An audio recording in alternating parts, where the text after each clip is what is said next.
Can we all rise, please, and face the east?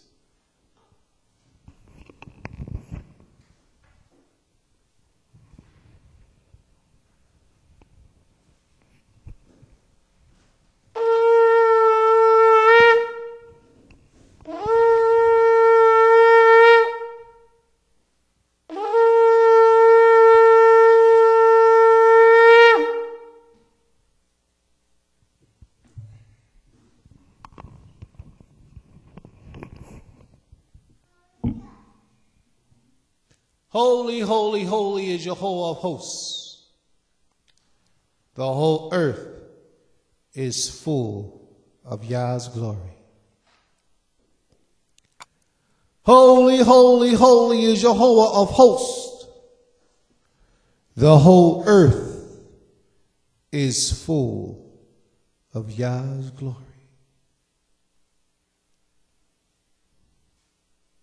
Abi.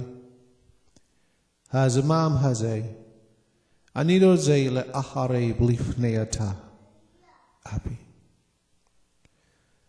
Abi, Poteag Lavim Koil Yisrael, Asher Naknu Hosim Biametika, Abi, Behayom, we Hashaba Haze, we Olam, we Ad Olam, Na Abi, Salakla Nu Koil Yisrael, Kitot Asher Osim. Na Abi. Forgive all Yisrael for the sins in which we do. Open up our minds that we may walk in your ways. Abi, at this time I pray for permission to approach unto your throne. Father, there is no power like unto thee, neither is there any might like unto thy might. Therefore, great King, we praise thee, we honor thee, we worship thee, and we uplift thy holy and righteous name. We ask of thee at this time, O great King, that thou will look into our innermost parts, that thou will find us acceptable, holy, and cleansed before thee, that thou will make us pure, that we might be able to approach unto you without transgressing your great commands. That we, O great King, who are called by your name, who lives in this earth in this day and time, may rise above what the norm is for us as a people and worship you according to your divine plan, by coming together, showing love unto another, sharing with each other, being able to live together, being able to work together, to fellowship with each other without animosity and hatred being in the midst of us.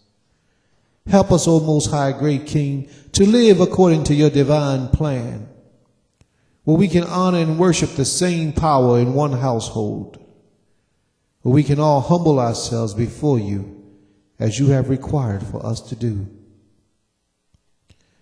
Help us, O Most High, great King, to separate ourselves from all evil and iniquity, those things which will cause us to be destroyed on our inward parts, destroying our flesh through the foods we eat, the things that we know should not be consumed by us. But because our desires grow stronger and stronger than our understanding, we destroy our flesh with the things that we eat. Help us to reverse that curse, O great King. Well, no longer will we eat the things that just taste good because they taste good without any nutritional value to us, Father. Help us to separate and to control ourselves in those times that our desires choose to take over.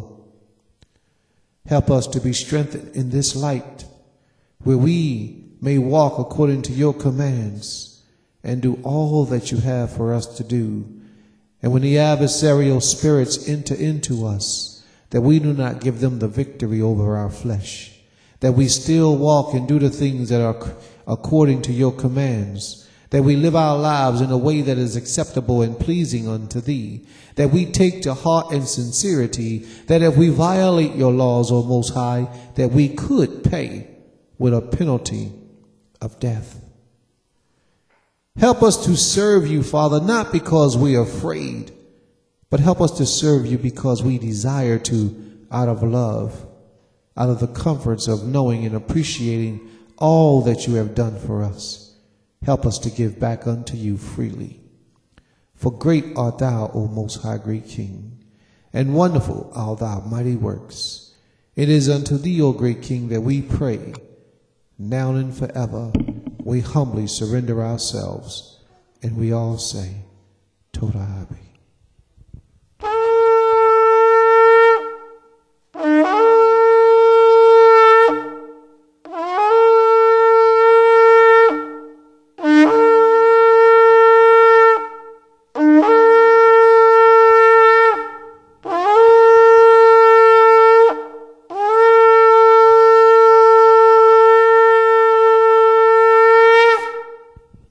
Hallelujah.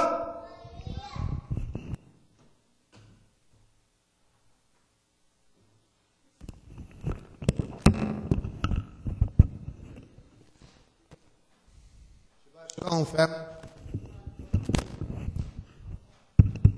Shabbat shalom, family.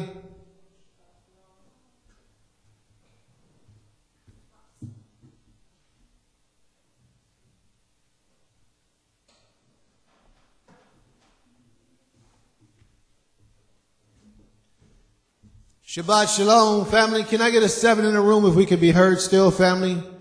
Let us know that we're still with you. Give me a 7 in the room, family, if we can be heard.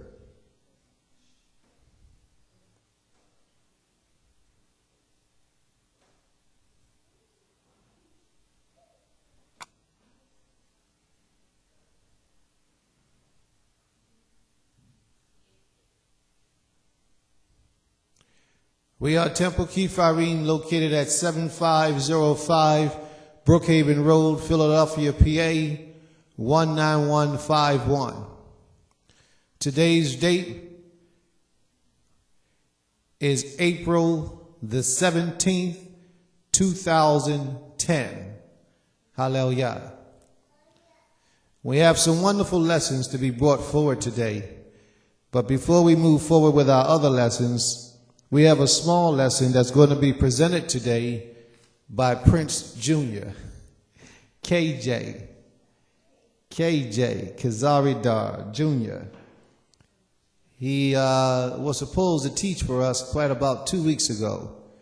And now today he's going to come up and give to us a presentation.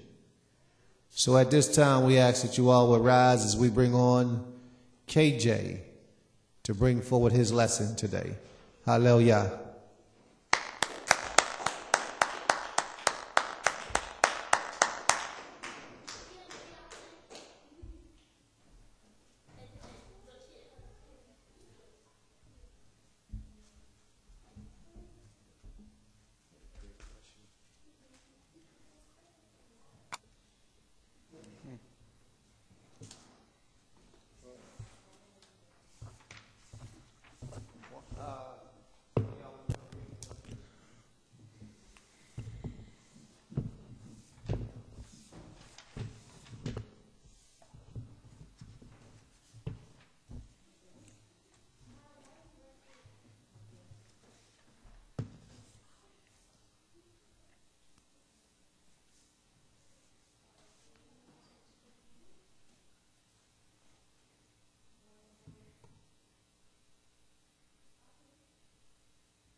What am I supposed to say? Microphone check. Microphone check. You got your Bible? Okay, Case, you ready? Mm-hmm. Yeah. All right, tell them what you need to know. Shabbat Shalom. I'd like to thank the Creator, heaven and earth, for allowing me to wake up this morning. allowing all of us to be here. Today we'll be reading out of the book of Jeremiah.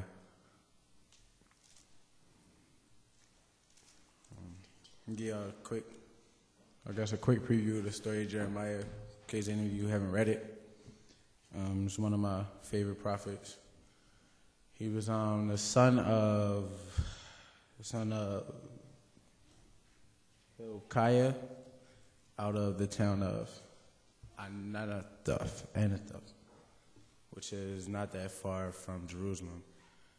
The king Josiah was reigning during this time, and Jeremiah started off as a prophet when he was young, of young age, and the Creator has blessed him. So we'll be reading out of Jeremiah 1:1 for right now.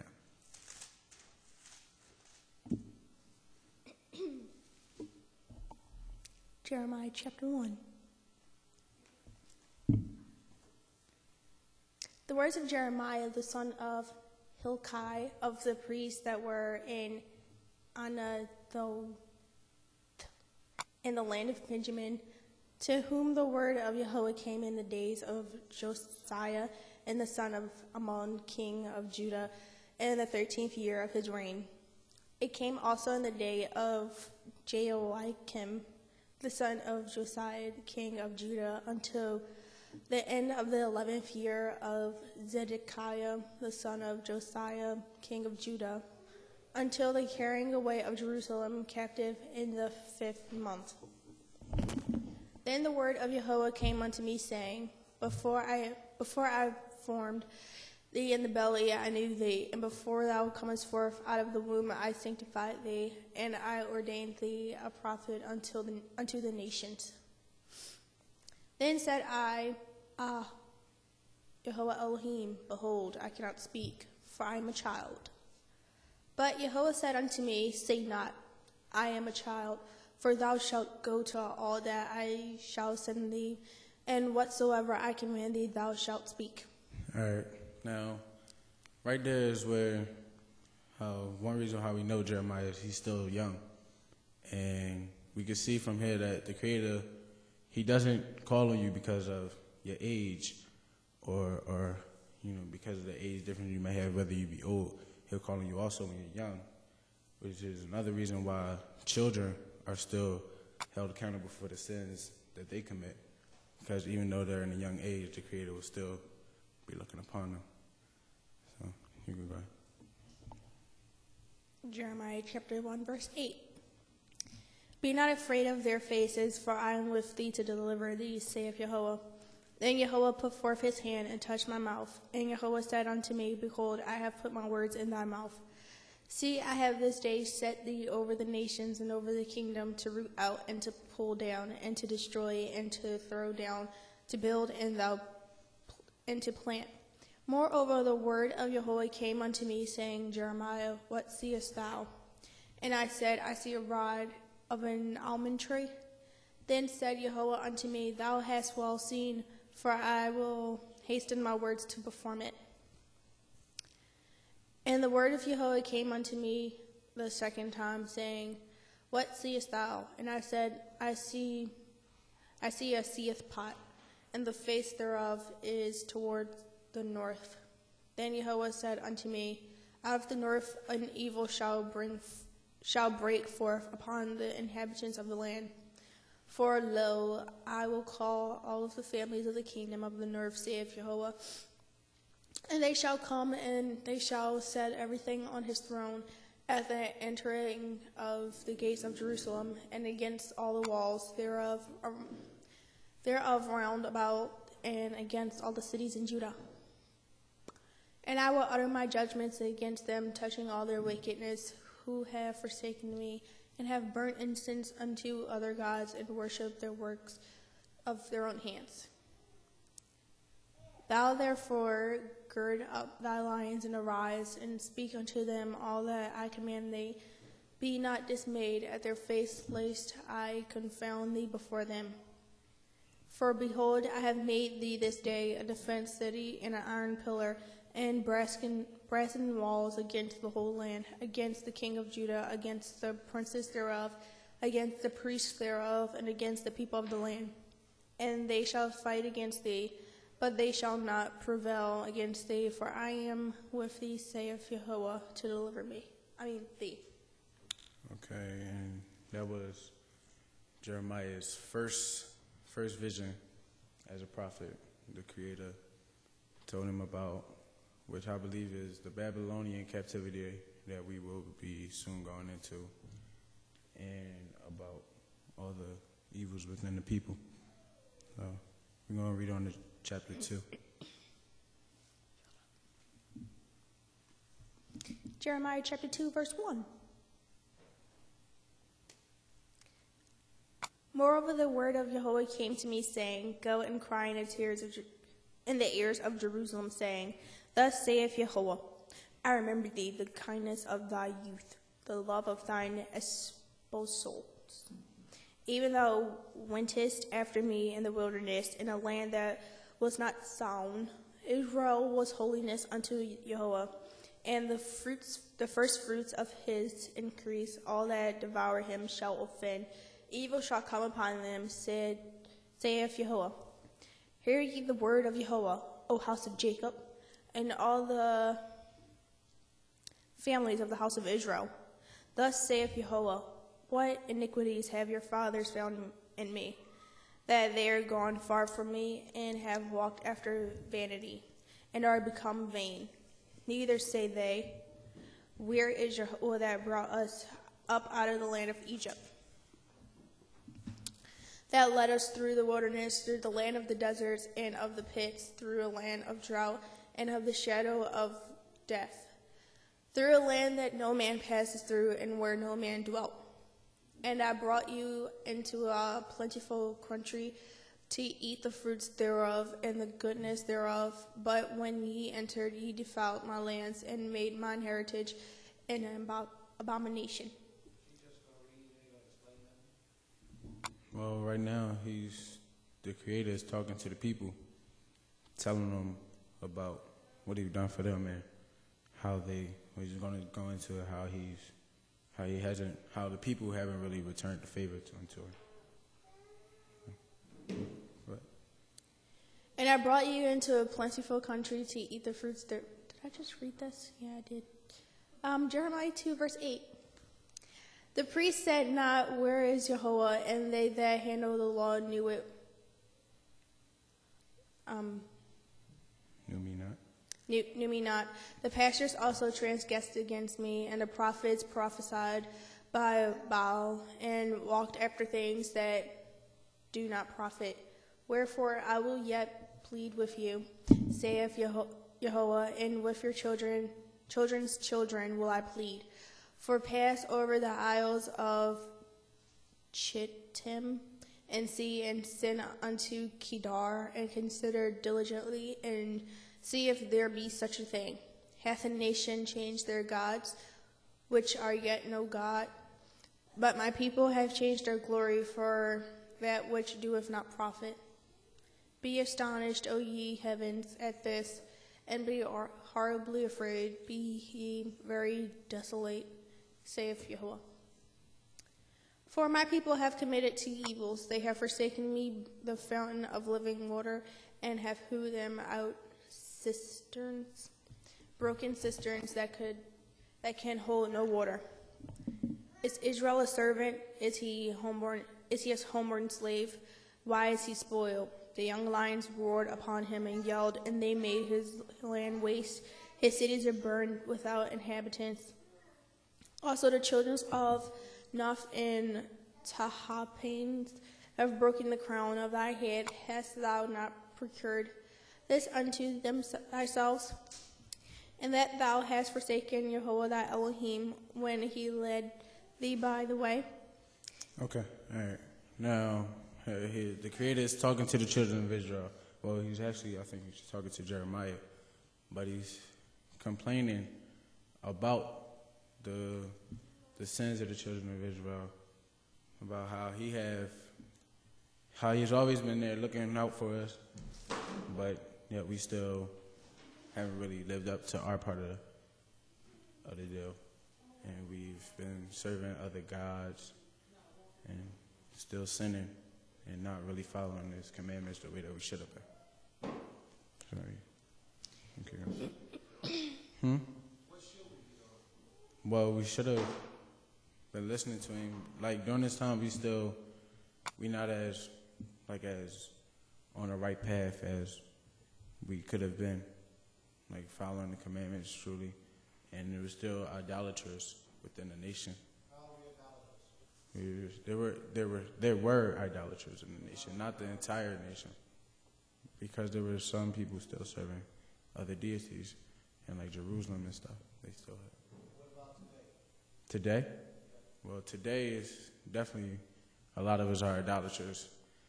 Most of the nation is not even aware of who they are or the God that they should be serving. I mean, most of us are following other religions such as Christianity or the Islamic beliefs. And it's kind of the thing that what we need to do today to turn back to the Creator. But most people would need to actually read the Bible first, because not a lot of people actually have read the Old Testament. So they would need to actually read the Bible and probably come to more places like this so they can get the full understanding of what it means, what the Bible means, because just reading it by yourself, you probably won't be able to understand it as much as if you had the help of teachers like you and other morais throughout the nation to fully understand the Bible.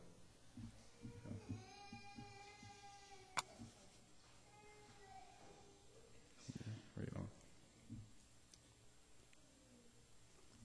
Jeremiah chapter 2, verse 18.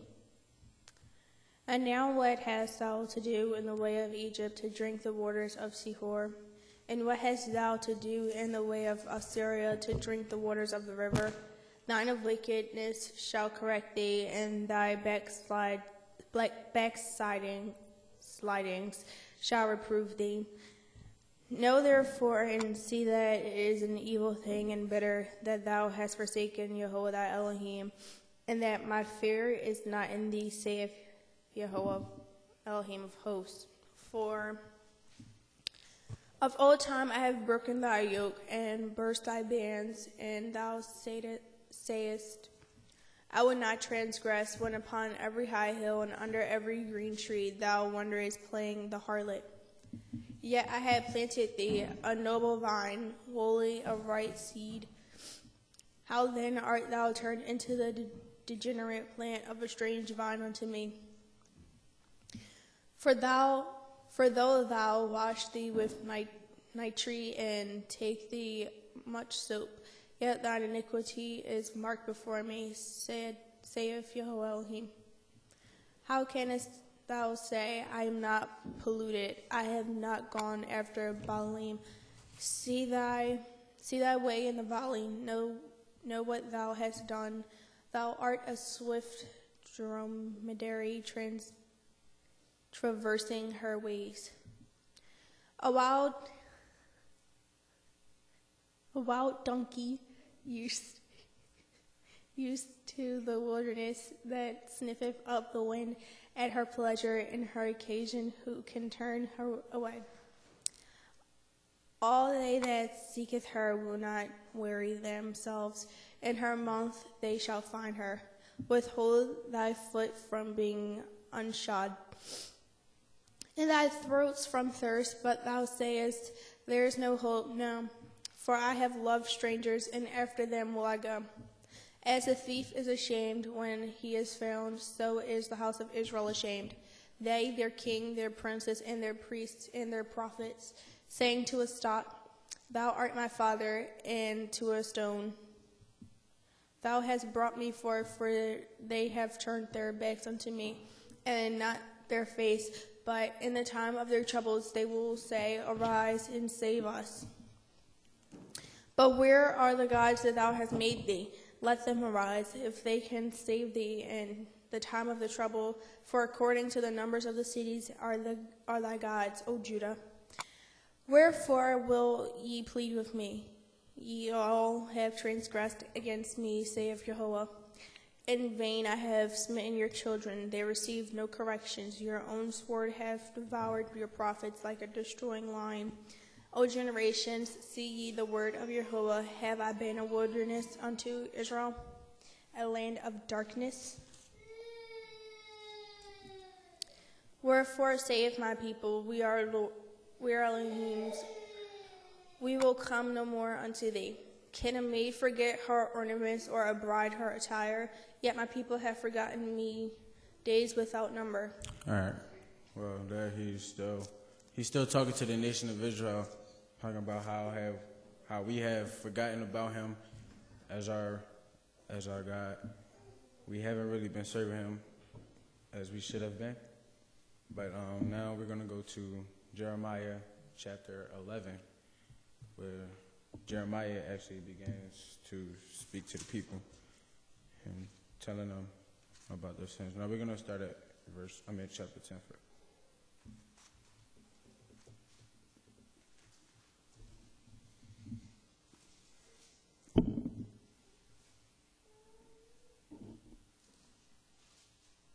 Jeremiah chapter 10, verse 1. Hear ye the word which Jehovah speaketh unto you, O house of Israel. Thus saith Jehovah, learn not the ways of the heathens, and be not dismayed at the signs of heaven, for the heathens are dismayed at them. For the customs of the people are vain. For one cutteth a tree out of the forest, the works of the hand of a workman with the axe. They deck it with silver and with gold. They fasten it with nails and with hammers, that it move not. They are upright as the palm tree, but speak not. They must needs be born, because they cannot go, but not afraid of them, for they cannot do evil. Neither also is it in them to do good. For as much as there is none like unto thee, O Jehovah, thou art great, and thy name is great in might. Who would not fear thee, O King of nations? For thee doeth it appertain. For as much as among all the wise men of the kingdom, and in all the kingdoms, there is none like unto thee. But they are altogether brutish and foolish, the stock and the doctrine of vanity. Silver spreads into plates is brought from Tarshish, the gold from Uphaz, the works of the workman in the hands of the founder. Blue and purple is their clothing. They are all the works of the cunning men. But Jehovah is the true Elohim. He is the living Elohim, and the everlasting King. At his wrath the earth shall tremble, and the nations shall not be able to abide his indignation. Thus shall ye say unto them, Jehovah, that have not made the heavens and the earth, even they shall perish from the earth. Okay. And from under these heavens, he hath made the earth by his power. He hath established the world by his wisdom, and hath stretched out the heavens by his discretion. When he uttered his voice, there is a multitude of waters in the heavens, and he causeth the vapors to ascend from the end of the earth. He maketh light.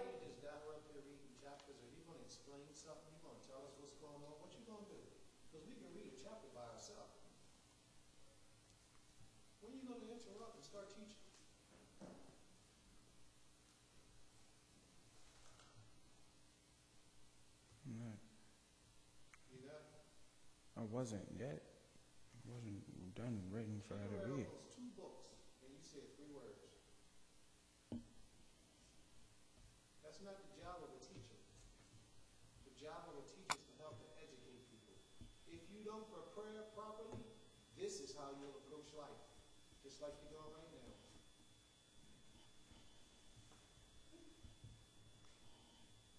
Finish reading, please.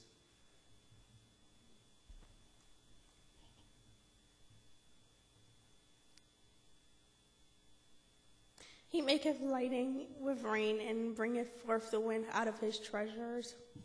Every man is brutish in his knowledge. Every founder is confounded by the graven image. For his molten image is falsehood, and there is no breath in them. They are vanity and the works of errors. In the time of their visitations they shall perish. The portion of Jacob is not like them, for he is the former of all things, and Israel is the rod of his inheritance. The Yehovah of hosts is his name. Gather up the wearers out of the land, O inhabitants of the fortress. For thus saith Yehovah, behold, I will sling out the inhabitants of the land at this once, and will distress them, and they may find it so.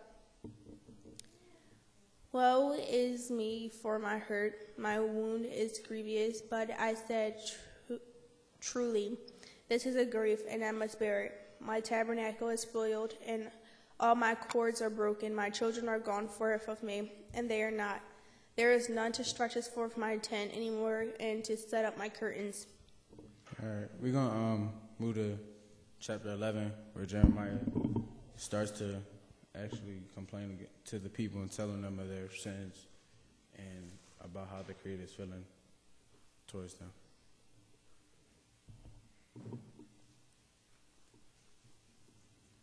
Jeremiah 11, verse 1.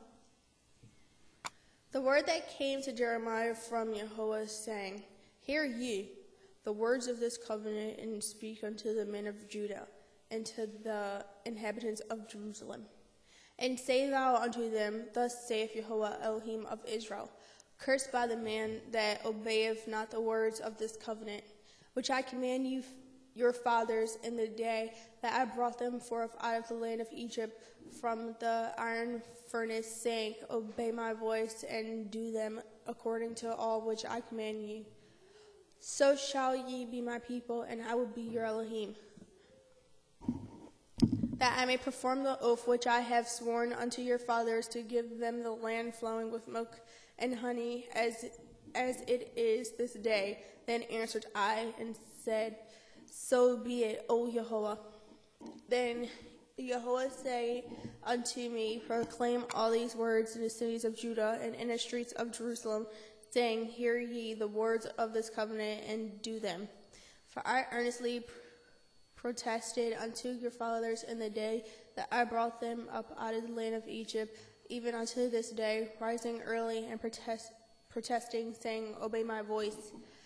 Yet they obeyed not, nor inclined their ear, but walked everyone in the imagination of their evil hearts. Therefore I will bring upon them all the words of this covenant which I command them to do. But they did them not. And Yehovah said unto me, A conspiracy is found among the men of Judah and among the inhabitants of Jerusalem. They are turned back in the iniquities of their forefathers, which refused to hear my word. And they went after other gods to serve them. The house of Israel and the house of Judah have broken my covenant, which I made with their fathers. Therefore thus saith Yehovah, Behold, I will bring evil upon them, which they shall not be able to escape. And though they shall cry unto me, I will not hearken unto them. Then shall the cities of Judah and inhabitants of Jerusalem go and cry unto the gods unto whom they offer incense, but they shall not save them at all in the time of their trouble. For according to the number of thy cities were thy gods, O Judah, and according to the numbers of the streets of Jerusalem have ye set up altars to that shameful thing, even altars to burn incense unto Baal. Therefore pray not thou for these people, neither lift up a cry or prayer for them. For I would not hear them in the time that they cry unto me for their trouble. What have we behold to do in mine house, seeing she have wrought lewdness with many, and the holy flesh is passed from thee, when thou doest evil and thou rejoicest? All right. Well, right there, the Creator was again telling the people about the evils and the iniquities that they had, how they actually went back to the ways that their forefathers before them was also went against the Creator's will and against His laws, resurrecting statues to other idols and other deities, not following His commandments, pretty much just doing whatever they want throughout the nation. And He's telling them that because of their sins, He won't even hear them when they begin to pray, when they begin to cry unto Him. And go ahead. Jeremiah 11, verse 16. Yehovah called thy name a green olive tree, fair and goodly fruit. With the noise of a great tumult, he hath kindled fire upon it, and the branches of it are broken. For Yehovah of hosts that planted thee hath pronounced evil against thee. For the evil of the house of Israel and of the house of Judah, which they have done against themselves to provoke me to anger and offering innocence unto Baal. And Yehovah hath given me knowledge of it, and I know it. Then thou shouldest me their doings, but I was like a lamb or an ox that is brought to the slaughter. And I knew not that they had devices against me, saying, let us destroy the tree with the fruits thereof, and let us cut him off from the land of the living, that his name may be no more remembered. But O Yehovah of hosts, that judges righteously, that tries to reign in the heart, let me see thy vengeance of them, for unto thee have I revealed my cause. Therefore thus saith Yehovah of the men of Anathoth, that seest the life, saying, prophesy not in the name of Yehovah, that thou die not by our hand. All right. Now we're going to move to Jeremiah chapter 21, where the Creator, because of the sins that we have done, the Creator is going to show Jeremiah the curses that we're going to receive.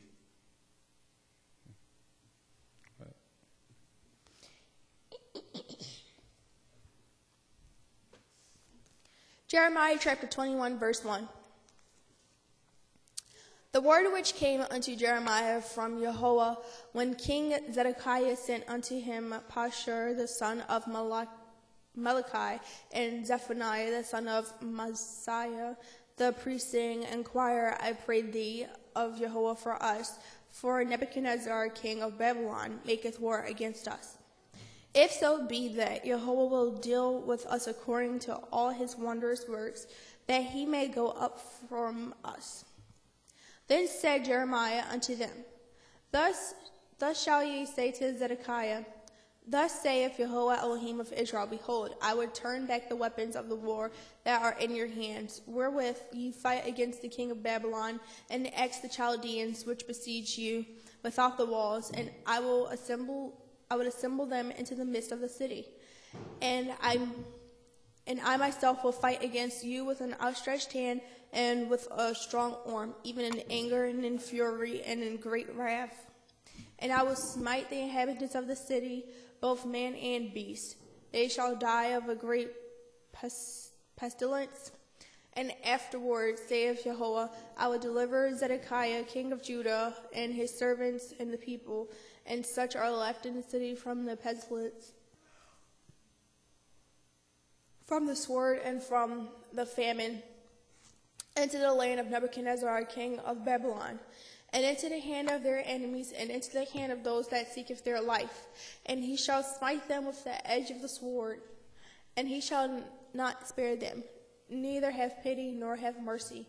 And unto this people thou shalt say, Thus saith Yehovah, Behold, I set before you the way of life and the way of death. He that abideth in this city shall die by the sword and by the famine and by the pestilence. But he that goeth out and falleth to the Chaldeans that besiege you, he shall live, and his life shall be unto him for a prayer. Okay. Now, right there, the Creator is saying that the city will be taken over by the Babylonians, whether we like it or not. There's not much that we could have done about it. But he's saying that those who surrender to the Babylonians, they will be allowed to live, but those who repel against the Babylonians, they will die. So, but Jeremiah 22, verse 10. matter of fact, right? All right, let me read it. Oh, okay. Go on. For I have set my face against this city for evil, and not for good, saith Jehovah. It shall be given into the hand of the king of Babylon, and he shall burn it with fire. And unto the house of king of Judah, hear ye the word of Jehovah. O house of David, thus saith Jehovah. Execute justice in the morning, and deliver the spoil out of the hand of the oppressor. Lest my fury go forth like fire, and burn that none can quench it. Because of the evil of your doings, behold, I am against thee, O inhabitants of the valley, and the rock of the plain, saith Jehovah. Yet that say, who shall come down against us, or who shall enter into our habitations? And I will punish you according to the fruit of your doings, saith Jehovah. And I will kindle a fire in her forest, and it shall devour all that is round about her. Jeremiah chapter 22, verse 1 says, Thus saith Jehovah, go down to the house of the king of Judah, and speak there this word, and say, Hear the word of Jehovah, O king of Judah, that sittest in the throne of David, thou and thy servants, and thy people that enter in by these gates. Thus saith Jehovah, Execute ye justice and righteousness, and deliver the spoil out of the hand of the oppressor, and do no wrong and no violence to the stranger, the fatherless nor the widow, neither shed innocent blood in this place. For if you do this thing indeed, then shall enter in by the gates of this house kings sitting upon the throne of David, riding in chariots and on horses, he and his servants and his people. But if you will not hear these words, I swear by myself, saith Jehovah, that this house shall become a desolation. For thus saith Jehovah concerning the house of the king of Judah.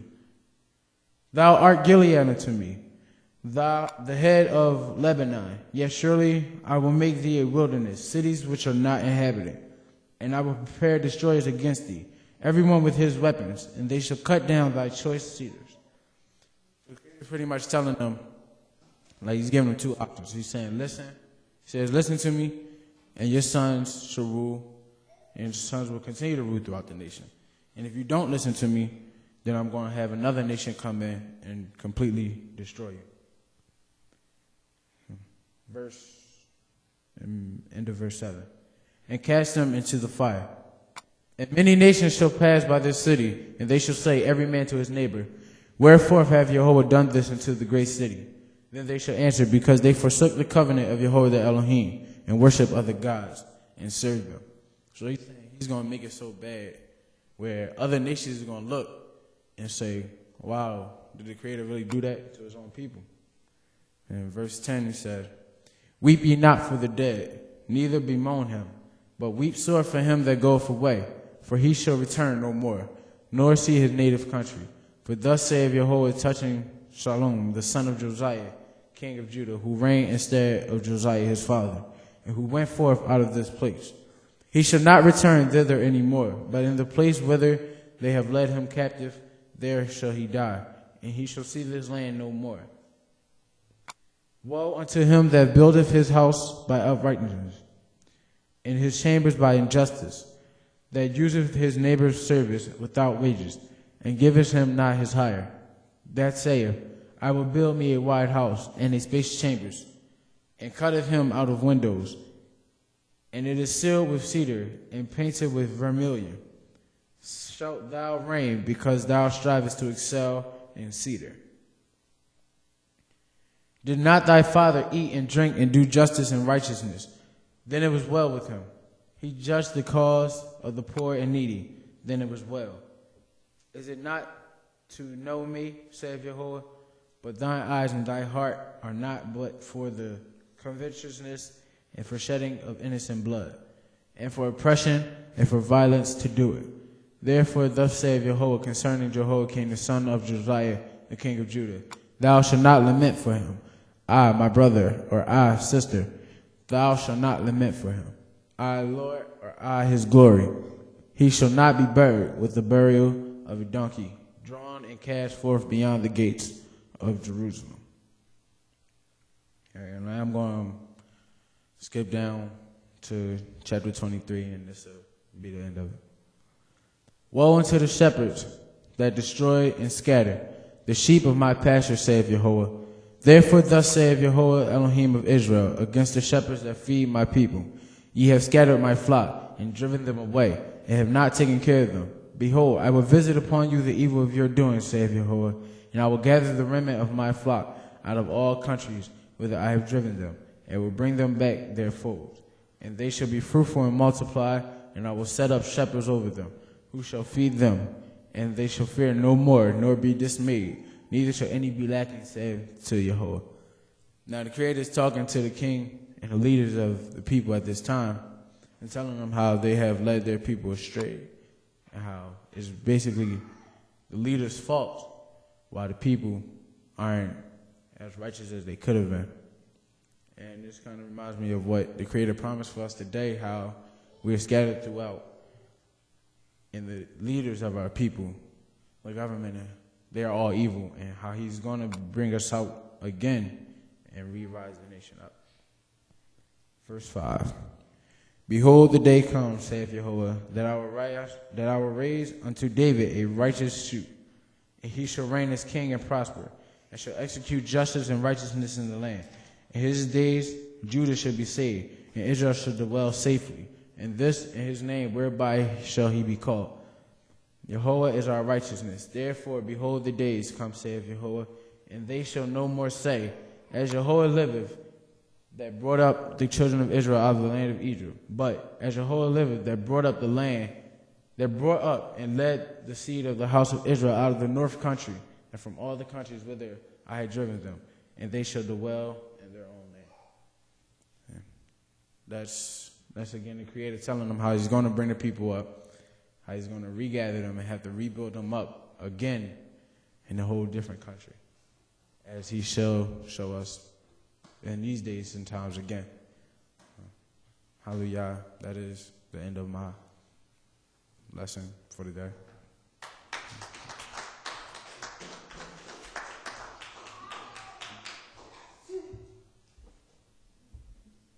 Shalom.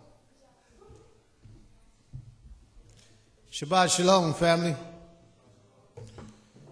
Shabbat shalom, family. All right.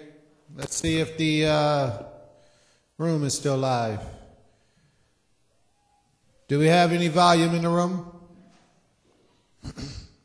Cain. Hallelujah. All right, today, family, let's give the young Prince KJ a round of applause, family. Wonderful, wonderful. Today's lesson is going to be about the mother of civilization. Our young women. The female portion of life. You know, when you search out history, see, the title there is just so deep.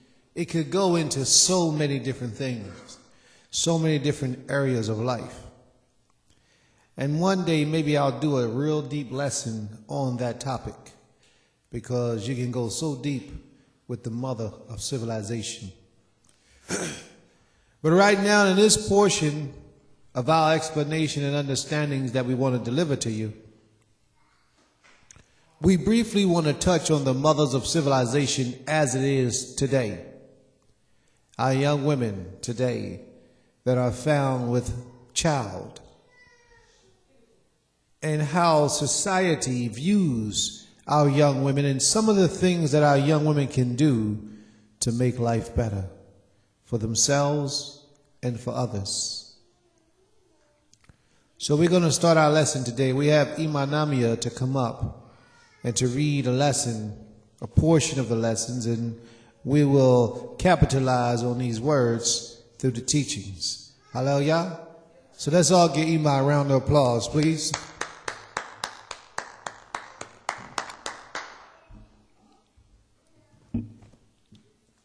Shabbat shalom. Giving all honor and glory to the one and true King, Yehovah, who blessed us to be here today. I want to thank the Creator for the breath of life, for myself, for my children, for all of us here today. I want to thank the Creator for the breath of life, for our spiritual leader, Prince Kaz. I want to thank the Creator for his mercy and his protection that he places around us.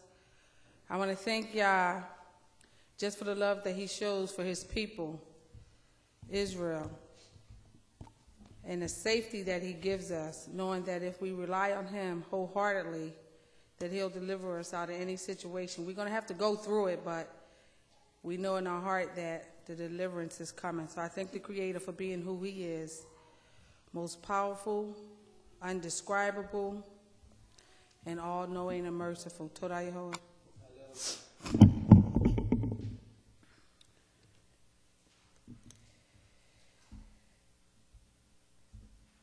You may begin.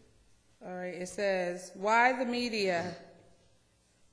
the media so obsessed with horrifying images of African American mothers? By Melissa Harris Lacewell, The Nation. With Michelle Obama in the White House, I expect a resurgence of Claire Huxtable stereotype. Instead, hideous, despicable, of abusive, irresponsible black mothers are everywhere. Now, what was that? That she was Hideous, despicable, terrified, young black mothers are everywhere. If you notice, family, this is the way that they display the young women today. This is the way that they display our young black women, the mother of all civilization. This is the way that we are displayed today. There's very few demonstrations of young black women that you see through the movies, the televisions, that are about the black woman's business as being a queen, as producing fruitful children, being educated, standing by the side of her husband. You know, they come out with these movies and these shows, and it always shows contention going on within the black families, within the black communities. This is the type of way that they want to demonstrate us to the world today. But you know what the sad part about it all is? The sad part about it is that we, for some strange reason, are enacting the things that they portray us to be like. We are actually becoming exactly what they have portrayed us to be. Read on, please. Bad black mothers are everywhere these days. With Michelle Obama in the White House, consciously and conspicuously serving as mother-in-chief, I expected, even somewhat dreaded, the resurgence of Claire Huxtable image of black motherhood. Effortless glamour, professional success measured with firm guidance, loving partnership, and a calm reassurance that American mothers can, in fact, have it all. Instead, the news is currently dominated by horrifying images of African American mothers. Most ambiguous is the near universally celebration performance of Monique in the new film Precious. Critically and popularly acclaimed, Precious is a film adaptation of the novel Push. Push was written by a European man. Obviously, this European man must have had, how many of you actually seen the movie Precious? Obviously, this European man must have spoken to some black people to draw his information from, because that movie was very accurate for the lives of a lot of young black people.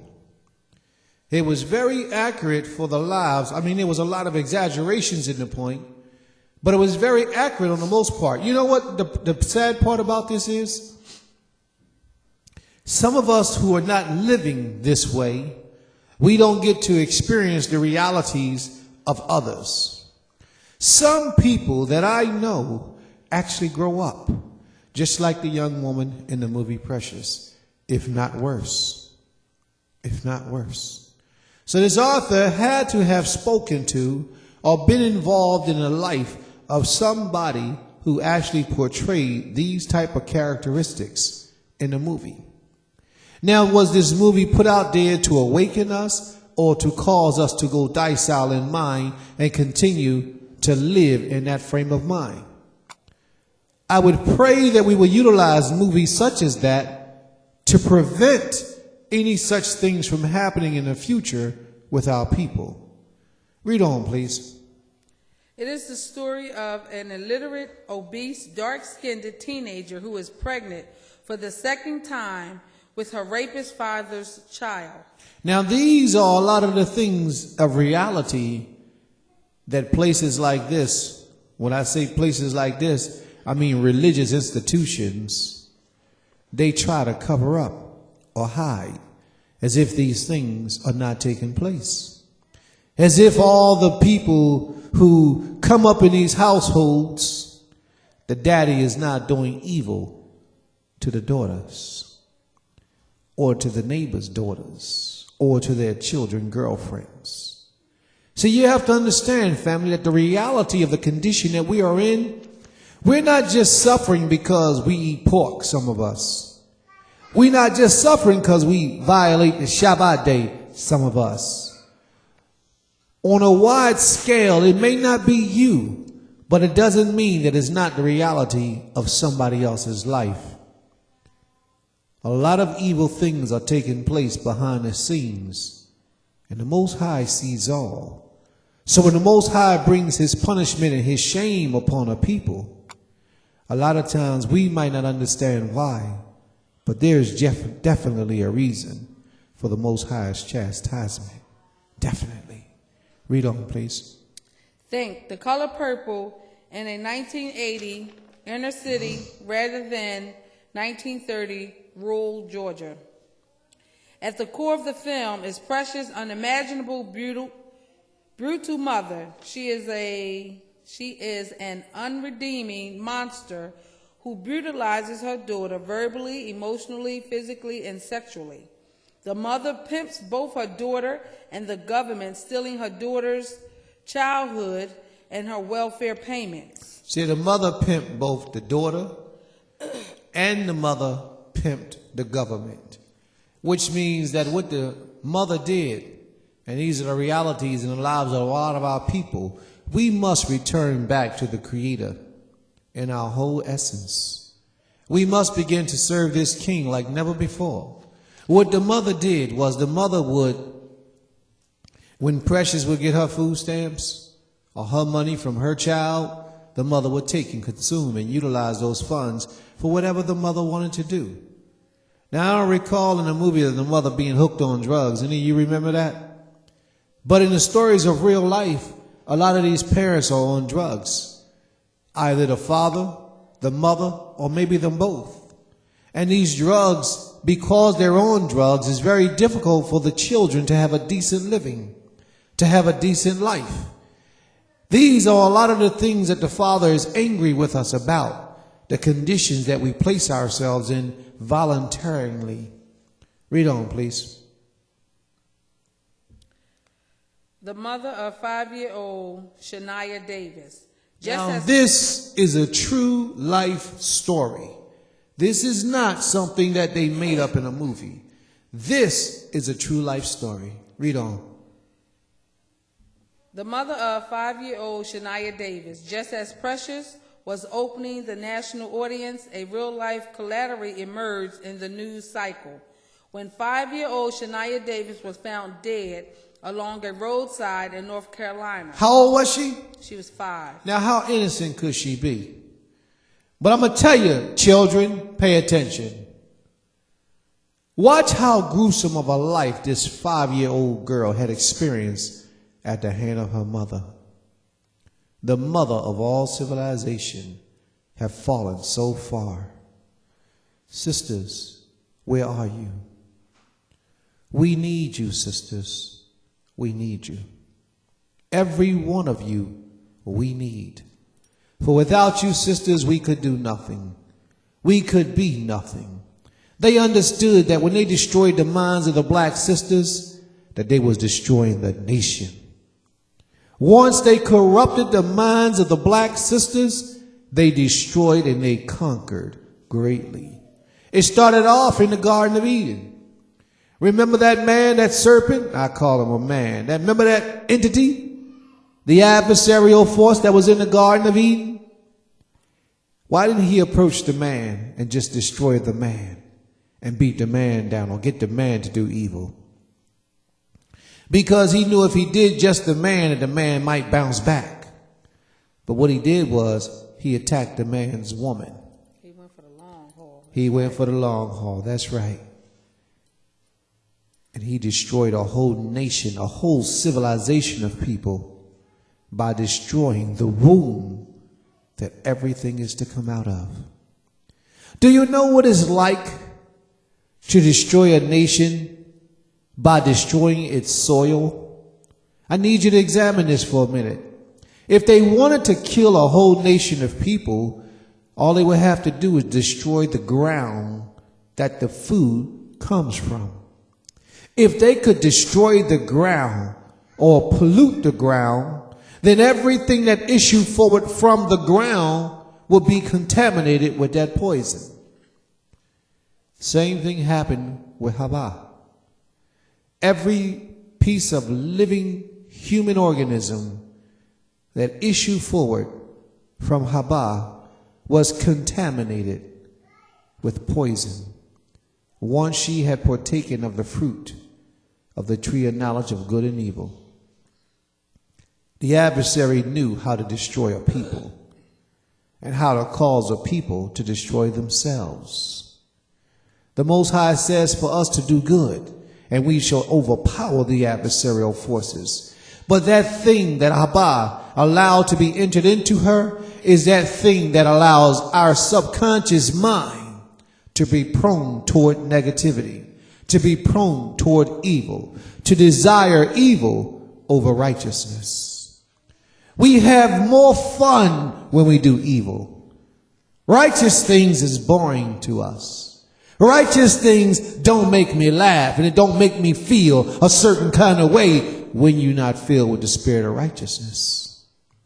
This is why a lot of us fall off from going to institutions like this, places of learning and education. A lot of us walk away from places like this because the spirit that governs us is not a spirit that is parallel with the spirit of righteousness. If there are things that you see that you disagree with, speak on it. But don't turn your back. Because once you turn your back, you condemn every order and every ounce of righteousness that exists within you. And you are actually giving the adversary power.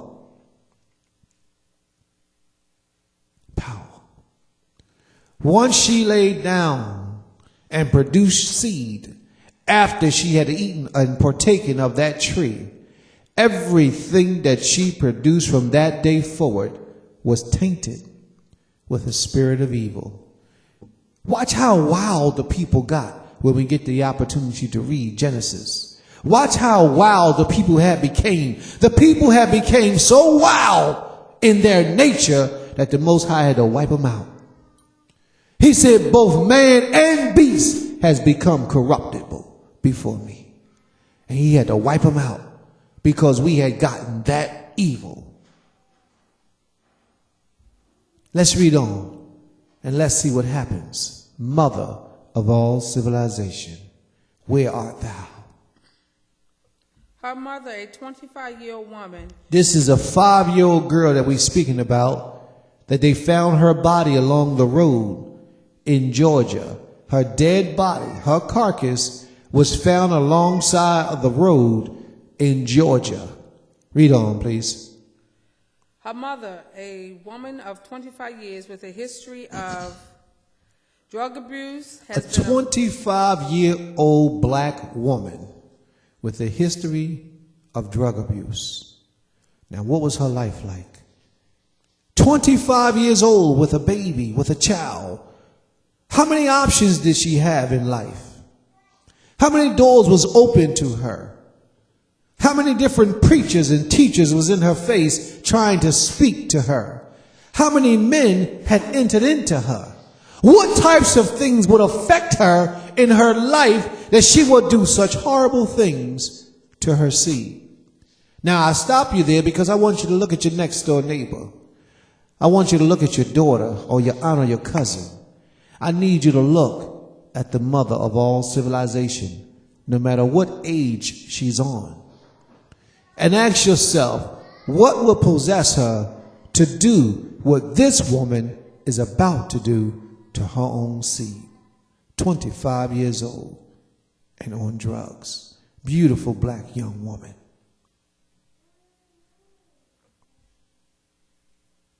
She has been arrested on charges of child trafficking. The charges allege that the mother offered her 5-year-old daughter for sex with adult men. She did what? She offered her 5-year-old daughter for sex with adult men. The mother would take a 5-year-old child. How could you hurt a child? She would take a 5-year-old child and offer her for sex with grown men. First of all, what type of man would participate in such an act? See, if we followed the Creator's commands, if we would obey his laws, these type of people would be extinguished from the earth. But because we live in a society where the laws really don't matter because they make up the laws as they go along based upon the people that they're dealing with. Most of them who make up the laws are perverts. Most of them are homosexuals. So perverting things such as this is really not so bad to them until it's known. See, because they do these types of evil acts all the times. A lot of them live in that realm of existence in order for them to get the promotions and belong to a lot of these secret societies that they belong to. Perverseness must be committed upon them so that they will have something to keep the silent code about. So that they will keep the silence and not reveal the secrets and not return against each other. A lot of the people in the entertainment world are also participating in the same type of atrocities, hideous acts of evil, so that they will keep their loyalty to the organization. So the people who are the lawmakers, although they appear as if this is something evil and grotesque, the majority of them are already committing these types of things even today. But they are on high power levels. This is nothing new to them to hear about this, because a lot of them are the partakers in the acts that this young woman is doing. Read on, please. 5 years old, and her mother is selling her as a prostitute. The Father has a law against that. The Creator has a law against that. Thou should not cause thy daughters to be prostitutes. Isn't that what the Creator says in the law? If we live by the Creator's laws, a lot of the things that is destined to take place in our lives would not happen.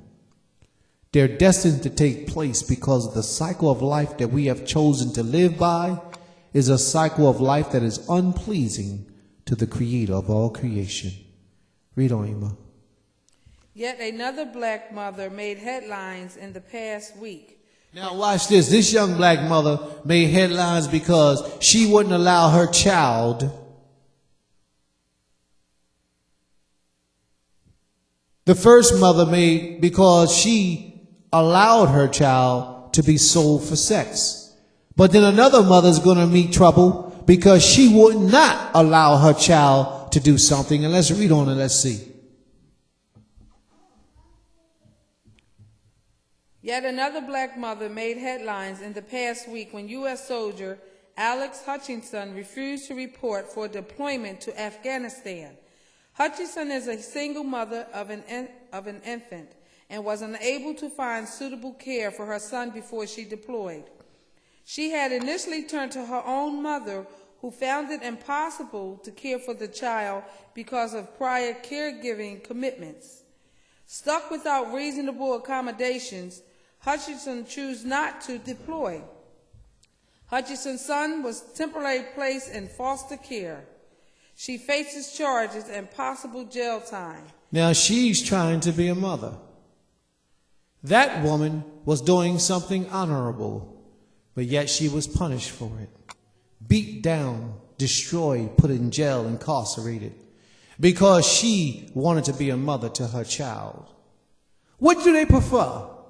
Do they prefer you do evil to the children, or do they prefer that you defend the children and stand up for what is yours? Read on, please. These stories are a reminder that African American women reproduction has never been an entirely private matter. Noble, Loretto, Toni Morris chose the stories of enslaved black mothers to display